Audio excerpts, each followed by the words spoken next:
আজকে সকাল সকালই ভর্তা খেতে ইচ্ছে করছিল, তো সকালে উঠে আমি আলু এবং কাঁকরোল সেদ্ধ করতে বসিয়ে দিয়েছি। একদম পোড়া পোড়া করে সেদ্ধ করে তারপর অল্প পরিমাণ সরিষার তেল দিয়ে মরিচগুলো ভেজে নিয়েছি। মরিচগুলোর বটা ছাড়িয়ে তারপর লবণ দিয়ে খুব ভালো করে চটকিয়ে নিয়েছি। তারপরে এর সাথে পেঁয়াজ, ধনিয়া পাতাও খুব ভালো করে কচলে মেখে নিয়েছি।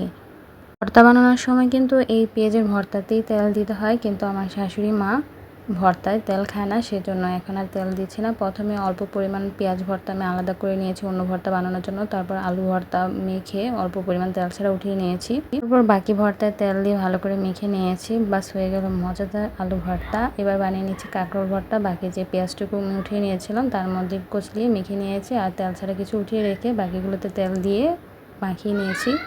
হয়ে গেল মজাদার দুটি ভর্তা। এবার গরম গরম ভাতের সাথে এই ভর্তাগুলো থেকে ভর্তা উঠিয়ে নিয়ে তারপর আমি খেয়ে নিয়েছিলাম। ভর্তাগুলো খেতে কিন্তু সকালবেলা খুবই ভালো লাগছিলো। আমার মতন কার কার সকালবেলা ভর্তা ভাত খেতে ভালো লাগে অবশ্যই কমেন্টস করে জানাবেন।